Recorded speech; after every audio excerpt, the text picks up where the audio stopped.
E aí, tudo bem? Como é que vocês estão? Hoje a gente vai falar um pouco aqui sobre alguns tópicos importantes, né, que estão acontecendo aí nessa semana, começando hoje, segunda-feira, dia 11 de agosto de 2025. Bem-vindos ao Nova Ordem 2.0. Bom, a gente tem para sexta-feira, né, dia 15 de agosto, uma cúpula entre Trump e Putin, né? Tá aí marcada para o dia 15 de agosto, lá no Alasca, e será uma chance real de paz na Ucrânia.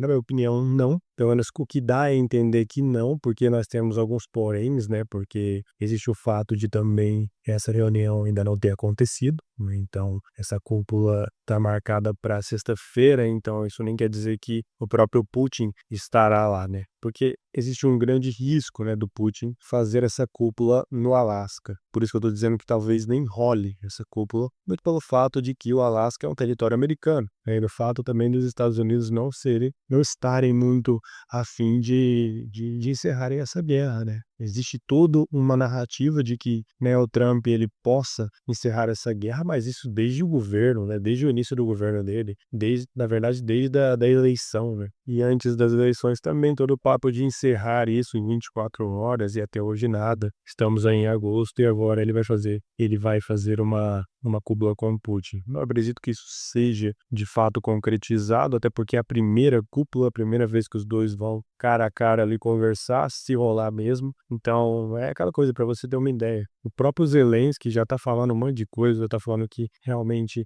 porque o Putin ele tem algumas exigências, e uma dessas exigências é que Lugansk, na verdade, os Estados Unidos, né, e a própria Ucrânia, né, reconheça essas conquistas territoriais da Rússia aí nessa guerra da Ucrânia, e o Zelensky obviamente não quer isso. Então fica difícil para ocorrer um acordo, né? A galera fala em paz, mas deveria falar muito mais em cessar fogo. Fica difícil, né? Fica difícil a gente conseguir um cessar fogo dessa forma. Até porque o próprio Zelensky não tá afim de fazer esse acordo, né? Então, mesmo, né, mesmo tendo tantas baixas, né, mesmo nitidamente estar perdendo essa guerra, o Zelensky mostra, né, que não tá afim de encerrar ela por aqui não, tanto que tem muita gente dizendo, né, existe todo um papo de que a melhor forma seria eliminar o Zelensky. Eu, sinceramente, acredito que isso vai acontecer no futuro. Se é próximo, eu sei, talvez, né, talvez demore um tempo.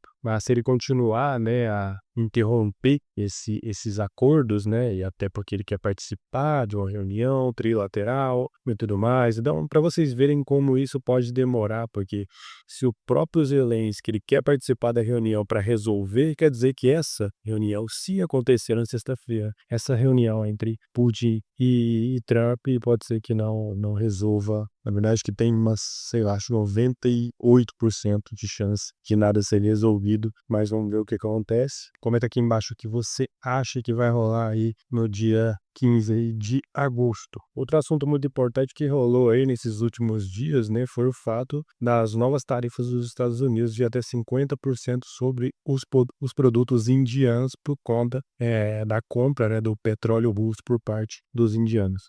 A Índia, ela deu a entender que realmente ia continuar comprando petróleo russo mesmo e foda-se os Estados Unidos, mas parece que eles voltaram um pouco atrás nisso, até porque o próprio Estados Unidos, né, perder um mercado como a Índia seria uma burrice incrível, né, seria uma coisa surreal para o mercado americano. Então, o fato da Índia voltar demonstra muito como as relações estão. Realmente o Trump ele tá fazendo isso, né, esse jogo de impor tarifas em países que estão comprando petróleo, não só petróleo, mas estão fazendo um comércio com a Rússia, e isso, né, isso não só demonstra o desespero, né, do Trump, que já tem muita gente, muitos sites aí, muitos jornais colocando que ele tá com alguma demência, né? Eu não duvidaria, não acho que sim, não acho que não, eu simplesmente não duvido que ele esteja mesmo demente ou com algum problema psicológico, né? O cara tem 80 anos, né? O cara tá com 80 anos, gente.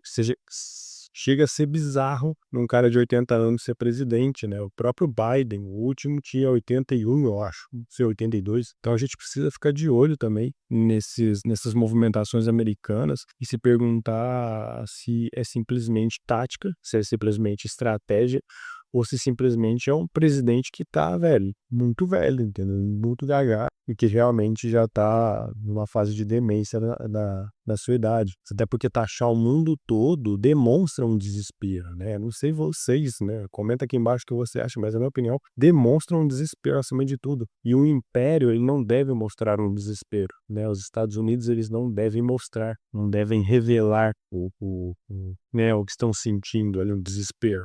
Na verdade, eles têm que jogar com calma, tem que jogar, sabe, da forma que eles sempre jogaram, né, que é impondo, mas de uma forma muito mais, né, pelas sombras, né, parece que existe a CIA, entendeu? Parece que existe a inteligência, né, dos Estados Unidos, é para realmente fazer isso embaixo da, sabe, na surdina, porque se o que o Trump tá fazendo tem a ver com estratégia americana, é uma estratégia que a gente vai ter que ver no que dá, porque parece até agora que essa estratégia, elas, né, ela simplesmente ela se baseia em nada, né, não tem nenhuma estratégia, porque parece que tá simplesmente encurralado, né, os Estados Unidos tá parecendo que tá encurralado num canto, e quando você encurrala, né, uma potência como os Estados Unidos no canto, ou quando ele se sente encurralado no canto, né, a gente tem que ver no que vai virar, mas engraçado que essas taxas quem vai pagar é o próprio americano, né, então não dá para entender muito bem qual a estratégia disso, né. Outra coisa que eu queria comentar aqui é sobre o chip, né, de bismuto da China, né, que a China tá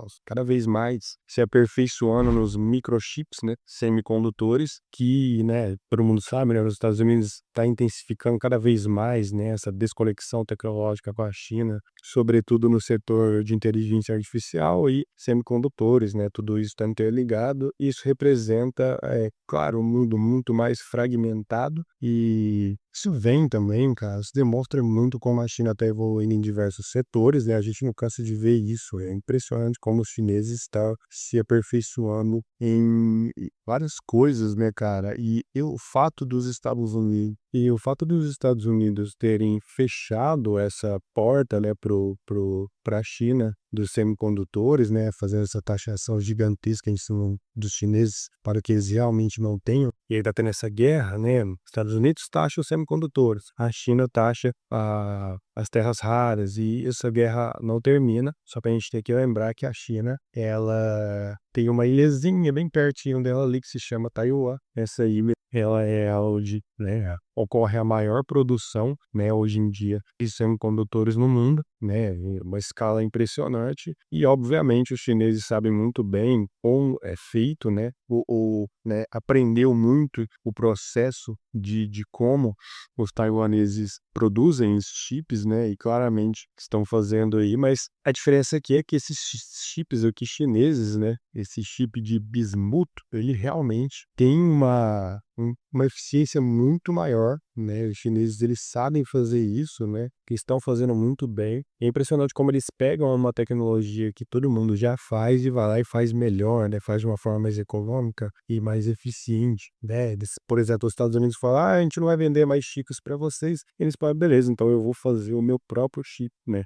E é muito interessante isso, porque se a China conseguir também se a China conseguir também sair na frente, né, e conseguir se consolidar como uma das, maiores produtoras, né, porque realmente a China é uma grande produtora no mundo, produz diversas coisas muito além dos seus rivais, né. Realmente é o mercado mundial hoje em dia, e se eles conseguirem o chip conseguir produzir os chips semicondutores também de uma forma eficiente, né, e fazer com que esse comércio realmente dependa da China, e aí depois também de Taiwan, o que nós veremos, né? Será que Taiwan vai ser tão relevante assim como ele é para os Estados Unidos hoje em dia? Talvez sim, talvez não. O próprio Japão também estão nesse aperfeiçoando, eles estão também na corrida dos chips semicondutores também. Porém, né, a gente não pode duvidar dos chineses nem da eficiência, nem da rapidez deles de conseguirem evoluir e conseguir fazer com que esse mercado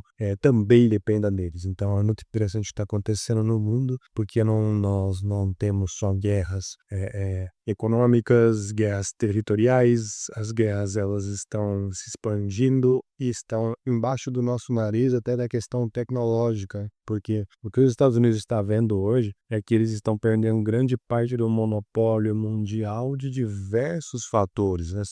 sabe, é um leque de perdas para os Estados Unidos, inclusive aqui é um chip semicondutores. Então a gente tem que esperar para ver o que a China vai arrumar, mas é uma promessa gigantesca dos chineses. E é isso aí, esse foi o vídeo de hoje, espero que você tenha gostado. Não esqueça de se inscrever aqui no canal, dá um like, ativa o sininho para você não perder as próximas atualizações. Te vejo no próximo vídeo.